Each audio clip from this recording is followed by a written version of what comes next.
everyone! This is the post-Thanksgiving return to Jessica Jones reviews. We're all stuffed here at the Marvel Report and had great times with our families, but we're ready to get back and talk about the show. So, Chris and I are going to be discussing episode 4, aka 99 Friends. Now, this episode of Jessica Jones has a lot of interesting developments, but in a lot of ways too, it's also kind of a cool standalone, and that's because one of the main focuses of the episode is Jessica's case with Audrey, who's a woman who she's not sure if she's working for Kilgrave or not, and it turns out that she really just has this vendetta against gifted people because a member of her family was killed in the Battle of New York. So it's kind of a cool tie into the Avengers, a nice kind of standalone case for also Jessica to work on. Also Civil War too. Yeah, good call.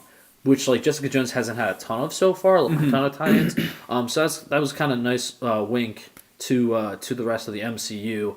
And then, of course, we have Jessica forming the support group, and the big reveal at the end that it is Malcolm who's the one who's been tracking her for Kilgrave and taking all the photos. And that was a really great reveal, I thought.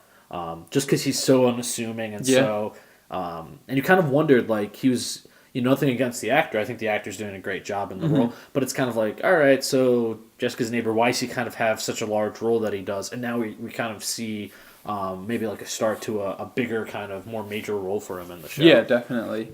I liked it. I thought it was another solid episode. Like you said, it was a fun standalone, and I think it raises sort of the good idea that now that Jessica is getting more exposure and just her name going around being always tied back to what's happening with Kilgrave and all the survivors and stuff, her name is going to get out there. So I really liked the idea that these normal people, sort of everyday people, might be coming after her, or might, like you said, just have this sort of unintentional, indirect vendetta against her. No, definitely, and it was a nice kind of misdirection too, because all signs are pointing to like, crap, Audrey has this connection to Kilgrave, and that she doesn't. It was a nice surprise. Yeah, and it was honestly a nice little bit of a break because.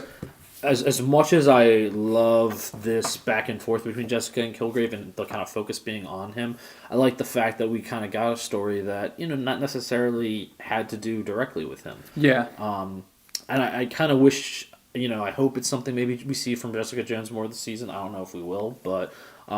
especially because, like, that's the way... When you see the way, like, the episodes are titled and everything, like, a.k.a. this, a.k.a. whatever, the subject of the episode, it does make them feel like that case. Yeah. Case-by-case sort of topic, or what, I don't know how you want to describe it, but it does make them feel like it's going to be a singular topic or a main topic, and... So it was nice to, like you said, get that break from Kilgrave and have it be sort of this story that would happen to her. It would just be probably a single-day occurrence, rather than this grand, overarching thing. Definitely. And I mean, that's really the main focus of the episode. We got a couple other moments, some continued awkwardness between Jerry, Pam, and then Jerry's ex-wife as they run into each other at the restaurant. Trish makes her kind of formal apology to Kilgrave, and we get a couple of hints about her, her kind of childhood stardom being Patsy, which is nice. Really, this is just another solid episode of the show that just nicely it's fleshing out the kind of supporting characters while keeping the focus on Jessica, and I think for me also, one moment I really liked is that you had mentioned Trish, and so she makes the apology, but then when they're walking and talking afterwards, I liked really the dynamic where Trish, she thinks I like that she doesn't fully empathize with these, like, what it is like to deal with PTSD. So she's sort of like, Kilgrave's not here, like, it's get over it kind of. And Jessica has a line where she's basically like, he's not here, but like he's up here.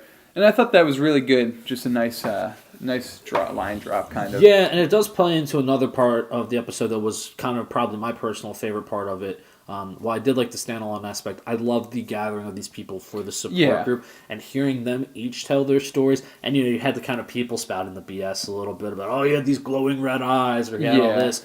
But when you hear the real stories, it's such a a powerful reminder that as much as the story is about Jessica and what Kilgrave's done to her, there's so many other kind of people whose lives are ruined also through what he's doing to her and just through him being out there, period. It reinforces why it's so important for Jessica to take him down, besides this, obviously, her personal grudge against him. So I thought that was really nicely done, too. And, I'm really excited to see what happens next now that she knows Malcolm is the one following her.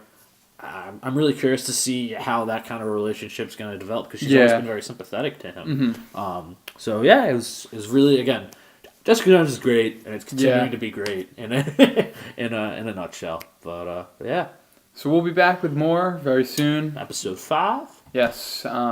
Continue to watch. Don't forget to follow Chris and I on Twitter And the Marvel Report. Like we said, daily videos coming out there. Subscribe to the YouTube channel. Check that out. We're always interacting with cast members from the show, people involved with Marvel, fans, anything you name it, we want to hear it. So keep watching, interact with us, and thanks for watching. Thanks, guys. Bye. Bye.